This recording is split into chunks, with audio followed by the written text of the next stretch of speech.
Engaged in that CFIUS process of the FIRMA bill, I can tell you he gave exceptional leadership to it. During 2020, he coordinated several initiatives to alleviate the COVID-19 pandemic's economic consequences. Mr. McIntosh served from 2017 to 2019 as Treasury's General Counsel, leading the department's approximately 2,000 lawyers and spearheading its regulatory reform efforts. Before joining Treasury, Mr. McIntosh was a partner in the law firm of Sullivan and Cromwell and co-headed the firm's cybersecurity practice. Mr. McIntosh served as a lawyer in the White House from 2006 until 2009. Before that, he was a Deputy Assistant Attorney General at the United States Justice Department. He studied at the University of Michigan, the London School of Economics, and Yale Law School. Mr. Brent McIntosh, thank you, sir, for your service to our country and for being with us today. And I'm sure folks will continue to come in.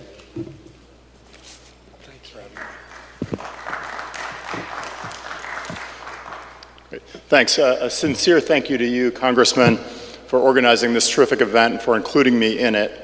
I appreciate, and I think we should all appreciate, the work you do to bring together a lot of parliamentarians from like-minded countries to work on national security issues of common concern and work toward common solutions to those issues. I also appreciate the thoughtful insights from the speakers yesterday and today. Really insightful, thoughtful conversation here. And I want to thank as well our Panamanian hosts for their great hospitality in the face of real challenges having us here. We have exciting weather outside. I'm hopeful that the weather will cooperate and I'll get thunderclaps and lightning on the key points in my remarks, but if not, and if that tree should come through this window, I hope someone will warn me of it. I'm going to talk today about adversarial foreign investment, which is investment in our countries that is not merely commercial, but that will have national security effects for our countries, posing challenges to the national security of our countries. There are innumerable forms that adversarial foreign investment can take. It can be the acquisition of technologies with military or intelligence uses. It can be the acquisition of critical infrastructure such as power grids or parts of power grids, medical systems, that if misused could hobble our countries. It can be the acquisition of data centers that house sensitive personal data about our citizens or even members of our military. It could be the acquisition of sensitive personal data itself. It could be the acquisition of private educational institutions, thus granting control over the curriculum of those institutions. It could be the acquisition of real estate near our military installations from which to conduct surveillance of the activities conducted there. The scope and variety of potential adversarial foreign investment is really limited only by the economic activities our countries undertake, as well as acquiring companies and acquiring countries' imaginations. In the United States, the primary mechanism through which we police adversarial foreign investment into the United States is the Committee on Foreign Investment in the United States, which we call CFIUS. CFIUS is an interagency committee of the executive branch in the United States. It's chaired by the Secretary of the Treasury, who for the past 4 years was my boss, and it reports ultimately to the President of the United States. CFIUS runs a process of screening inbound corporate transactions, deals, to isolate and identify ill-intentioned foreign investment or investment that would harm our national security. The CFIUS process ultimately can result in the blocking of those transactions, can direct that transactions not occur. The United States has been using the CFIUS process to screen for adversarial foreign investment for 4 decades. So at this point we have extensive experience both with the successes of that process as well as its shortcomings. Prior to leaving government service, as the Congressman mentioned, I spent a great deal of time working on CFIUS, first as the General Counsel to the chair of the committee, the Treasury Secretary, then later as the Undersecretary who had responsibility for the committee's work. So in light of that background, I thought it worthwhile to share some thoughts on the state of adversarial foreign investment and on the strengths and weaknesses of our investment process in hopes that we can share lessons learned that lessons learned that can benefit all of our countries, both best practices that can be adopted, as well as shortcomings to be avoided. So let me start by saying that during the prior administration, our CFIUS process was improved dramatically. It emerged as a more robust, muscular, and rigorous screening process. That was due in no small part to the foresight and proactive leadership of our host today, Congressman Pittenger, who played a critical role in passing reform legislation that I'll discuss later. I'm going to start by laying out the nature of the threat, and then some contours of the process we use for weeding out adversarial foreign investment. And then I'll turn to the reforms we recently adopted for that process, and then describe some of what I see as the challenges for the future of that process. The nature of the threat. Foreign direct investment plays a massive role in the global economy. In the United States, for example, to use a pre-pandemic baseline, in 2018, we had $4.3 trillion, trillion with a T, in foreign direct investment. And the pace of foreign investment is only increasing. The United Nations estimates that foreign investment around the world would increase 10 or 15% this year and 20 to 30% next year. So policing foreign investment poses a number of difficult challenges for all of our countries. In the United States, on principle and by tradition, we maintain an open investment climate for foreign direct investment. That openness and the foreign capital it attracts, combined with the dynamism of the American economy, to make the United States an exceptionally attractive destination for capital flows.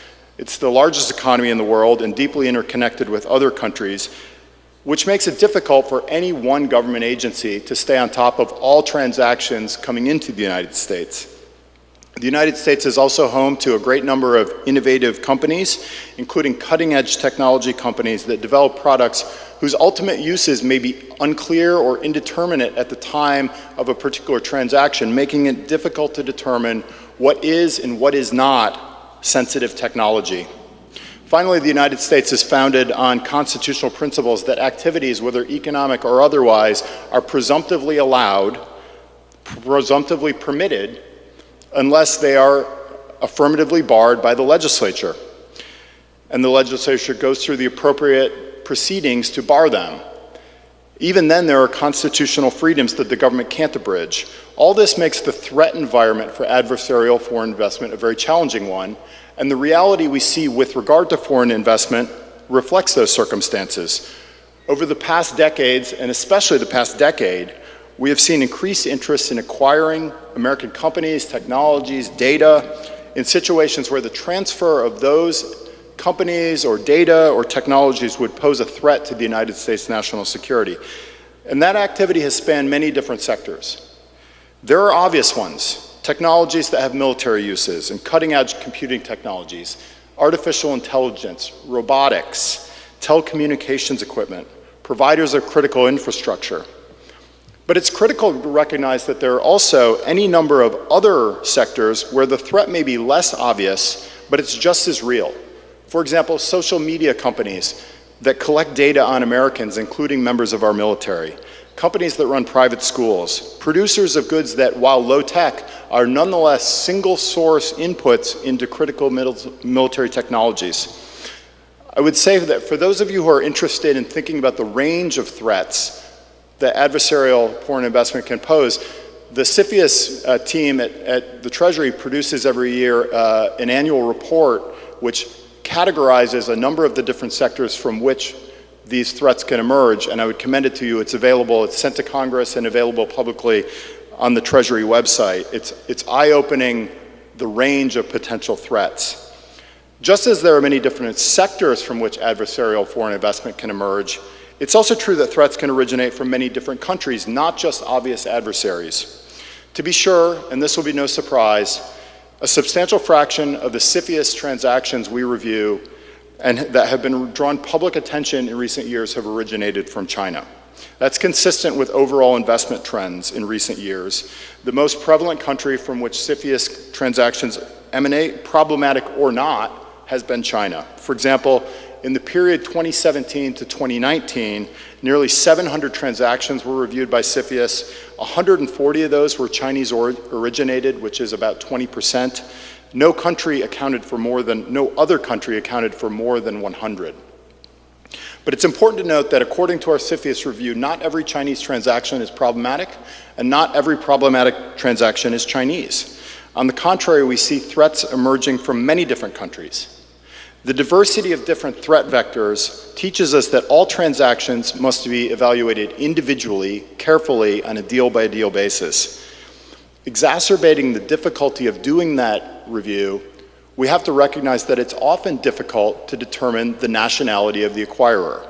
It's often difficult to determine the ultimate ownership behind a foreign acquirer. Who's really behind an entity that's incorporated in Jersey or the Cayman Islands? Does a complex corporate structure, for example, hide ownership interests that don't show up in the org chart or control that doesn't show up in the org chart? Is an acquirer a private company or a state-owned enterprise? And in many countries, notably China again, the line between a private company and a state-owned enterprise has a tendency to blur. It's often difficult to determine which is which, and at times, even what are called private companies are subject to comprehensive government control. Sometimes that's by law, as with the national security laws in China that require cooperation with the government and the provision of data to the government, no questions asked. At other times, it's merely a matter of custom or pressure or unequal political influence, as for example, Ant Financial recently found out, and that was all over the news. In response to this reality, the United States CFIUS process is intended to vindicate a pair of objectives that are mutually interdependent. First, protection of the national security of the United States. Second, maintenance of the outstanding open investment environment that we prize so much. I say that these objectives are mutually interdependent because in practice they're necessary to one another, not in tension as some might think. Only with vigilant screening of foreign direct investment can we afford the open investment climate, the open investment environment that is an engine of growth for our country. On the other hand, American economic strength underpins American national security.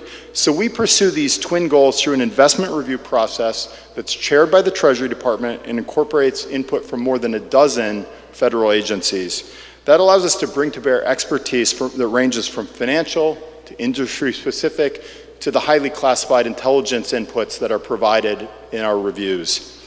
These reviews are all transaction-specific. They're all about a single transaction that's been notified to us as potentially problematic. They are not blanket prohibitions on particular sectors or particular countries. We review them one by one. These reviews are based only on national security, not economic or other policy interests. The review process involves all these agencies getting together with parts of the intelligence community to evaluate the possibility that there is a threat in a particular transaction. Even where that review identifies a potential threat, CFIUS will move to block a transaction only if the attendant threat cannot be mitigated through a binding agreement that the government strikes and signs with the parties to the transaction. So for example, in 2019, there were 231 transactions investigated by CFIUS. Only one was blocked, but 28, or more than 10%, were allowed to proceed after the committee reached an agreement with the parties to mitigate outstanding national security concerns. The mitigation we reach with parties can take a number of different forms. For example, it could be ensuring that only authorized persons at the companies have access to certain sensitive technologies. It can be the establishment of a binding agreement governing contracts to provide goods or services to the United States government, what we call a supply assurance agreement to ensure that we do not have an interrupted supply of those goods from a particular company. It could be prohibiting the transfer of certain technologies or intellectual property, or it can, in cases, be the carving out of certain assets of the targeted company for divestiture so that they are not transferred to the acquiring company. These measures are crafted on a transaction-specific basis to mitigate the particular harms that a transaction poses. They are tailored to the harm posed by that transaction. CFIUS has a monitoring capacity that allows the team to ensure that all of the mitigation measures we put in place are scrupulously adhered to. With all that said, the vast majority of the transactions we review are not problematic, and they are approved quickly by the committee. Those that present continuing threats that the parties cannot or will not mitigate through agreement with the government are referred to the President of the United States, who may block their consummation.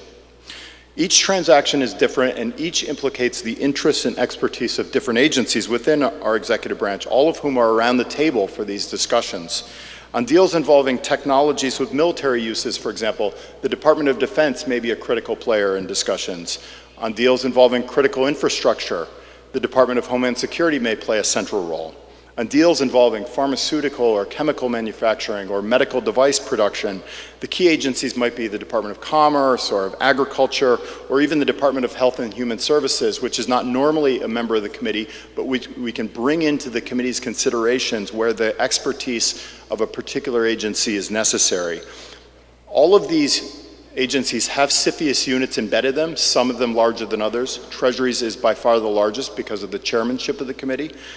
But they each have an expertise within them, resident within them, to review particular transactions that are of interest to them. Thus, the CFIUS process is flexible enough to bring a wide variety of investment targets within its remit, in each case bring relevant experience to bear on those transactions. Now, we all know that committees by their nature are unwieldy and can be quite slow, much slower often than a single actor.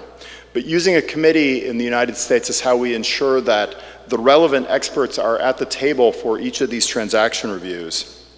We recognize that that has the potential to make the review process long, and so in an effort to discipline ourselves, we have a series of deadlines to ensure we accomplish timely action in reviewing these transactions. Each transaction review starts with a notice from the parties that they are about to conduct a transaction. The CFIUS team then has 45 days to investigate, to review whether the transaction needs further investigation.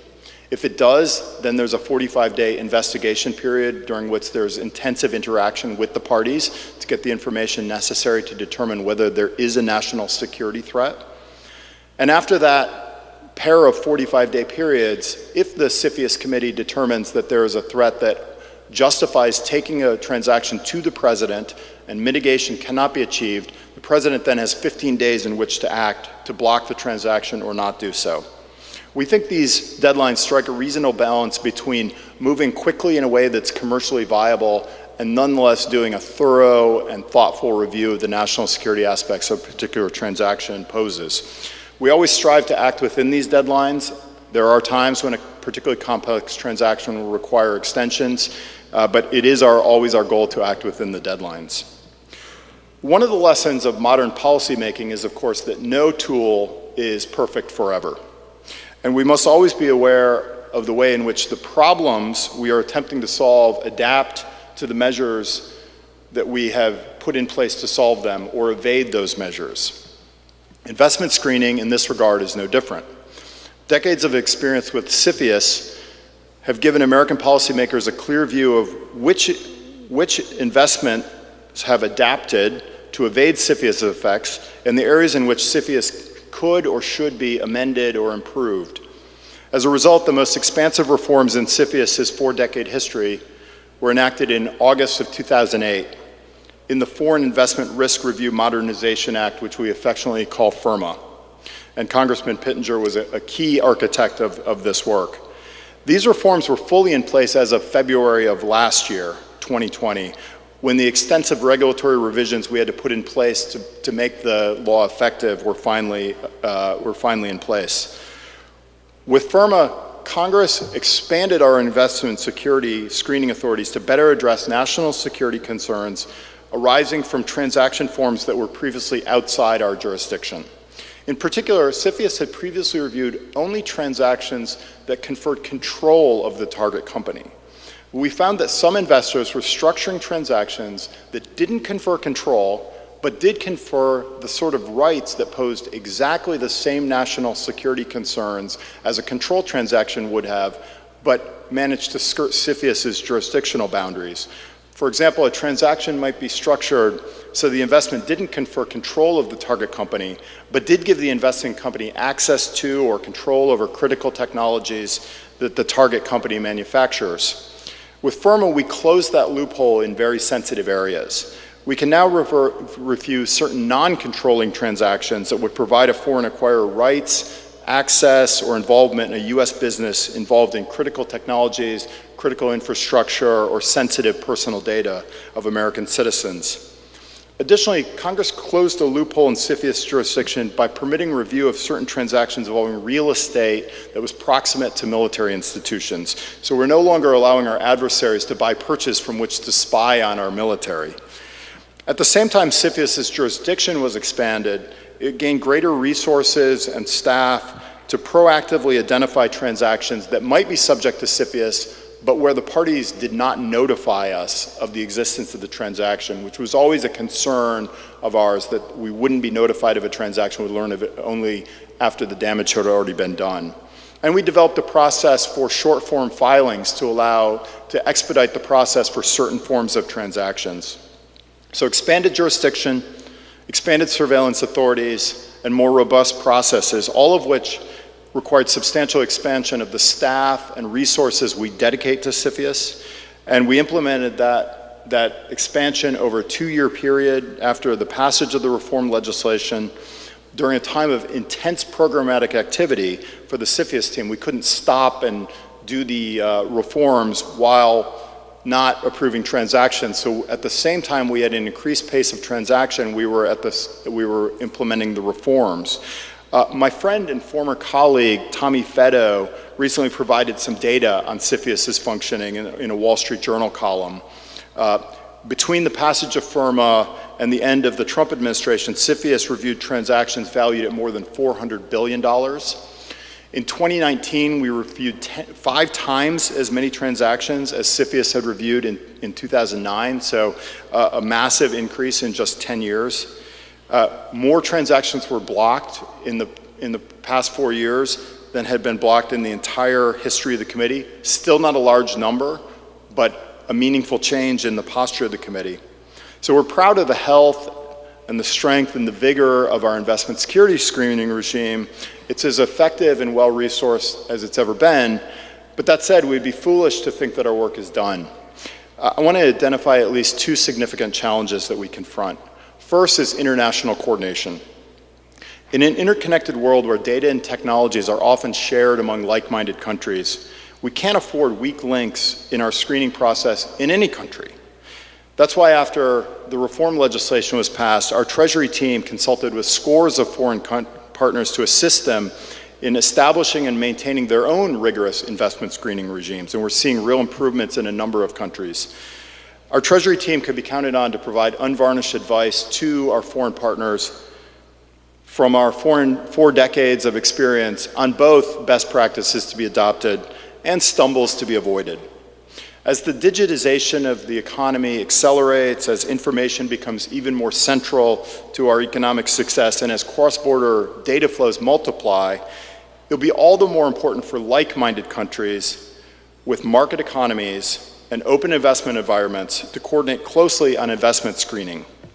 We'll be sharing lessons learned and best practices, but we also need to work on a more tactical level to identify trends and patterns and novel threats in cross-border investment activity. International coordination on investment security is as active and dynamic as it's ever been, but we must nonetheless redouble our efforts to ensure bad actors can't exploit any lack of coordination.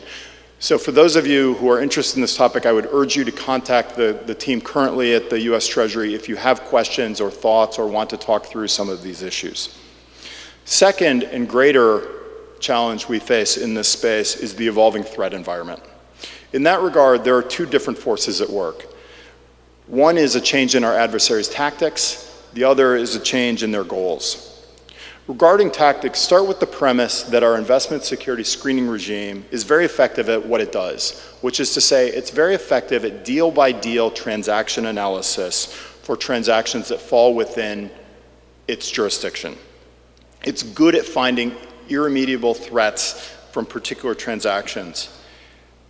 But that means that CFIUS jurisdiction is defined by the transactions it reviews, not necessarily by the threats it's designed to thwart. So the more effective our screening mechanism is, the more effective it is at finding and rooting out those problematic transactions, the more incentive our adversaries have to achieve their goals through means that fall outside CFIUS's jurisdiction. For example, I'm confident that CFIUS would look poorly on a transaction in which a Chinese acquirer acquired an American company that held massive quantities of sensitive personal data about Americans. But what about a Chinese company that built an app that was downloaded off the App Store in your phone, in your country, and collected that data without acquisition of an American company?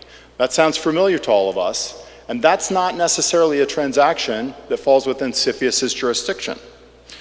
Similarly, the Chinese company could buy access to that data without ever conducting a corporate control or non-control transaction. Similarly, one could assume that CFIUS would disfavor a transaction in which an acquirer from a hostile power acquired a particularly sensitive technology through acquisition of an American company. But if they merely licensed that technology or found other ways to get access to it, that may not be a transaction within our investment security mechanism's jurisdiction. You could spin out limitless hypotheticals of this sort. Each one presents a threat. And in each instance, our adversaries have every incentive to structure those transactions in ways that evade our screening mechanism's jurisdiction. That's their tactics. Now let's talk about their goals. Keep in mind that the digital transformation I referenced earlier and the ease of collecting and exporting data as described in the hypothetical I just referenced is changing the nature of our economies quite thoroughly. Many of the national security threats of today don't require ownership of US companies or US developed technologies, companies or technologies developed in your countries. They don't require physical presence in the United States or like-minded countries. They don't require traditional debt or equity investments in American or American companies or companies from your countries. They don't require transactions that are structured in ways that trip the jurisdictional tripwire we use for investment screening. These rising threats don't require ownership of sensitive data or technologies. They merely require access to sensitive data and technologies. And compounding this complexity, there is no international agreed framework for data governance. My friend Dan Price, who's known to many of you, has argued that we need an international body to coordinate international standards for data governance, much as the Financial Stability Board does coordination for financial stability measures. But for the foreseeable future, there will be no international agreement on that topic. So that state of affairs leaves the possession of much sensitive data to the whims of commercial actors, as long as they structure their acquisition of that data in a way that doesn't trip our jurisdictional tripwire for investment screening and avoids certain export control regimes.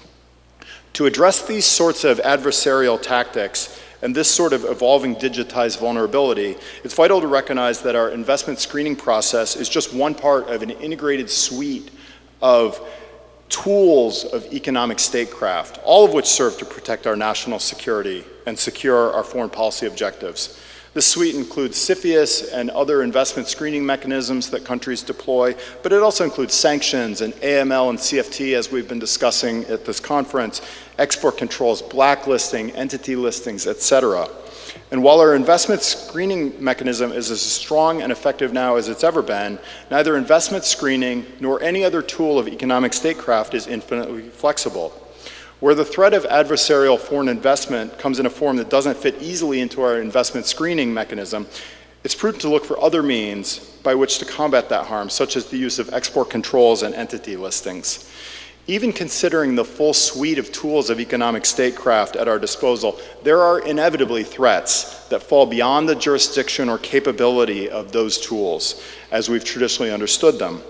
So strong as they are, our current set of tools does not address the full panoply of threats that might be grouped under the rubric adversarial foreign investment. That means that at times we must stretch our authorities to reach novel threats, so long as we do so within the bounds of the law. At other times we must seek modifications of our current authorities to reach new threats, as the prior US administration did in seeking reforms to CFIUS's jurisdiction and procedures to make them more fit for purpose. And even then, at times, we'll inevitably find threats that are not well addressed by our current suite of tools, and that call for creative thinking about new tools to develop, enact into law, and deploy bring to bear to secure ourselves against adversarial foreign investments and other threats. To make these sorts of analyses, we need clear thinking, we need gap analysis to determine, to map our authorities against the threats they're designed to thwart, and figure out where our current tools are less effective than we would like them to be, and work to remedy those gaps. In making that determination, the real challenge is striking the right balance to preserve both an open investment environment and our nation's national security, our respective nations' national security. We need a rigorous approach to that gap analysis to determine what tools to deploy. At the same time, we need to respect and maintain the open investment environments that power economic growth in each of our countries.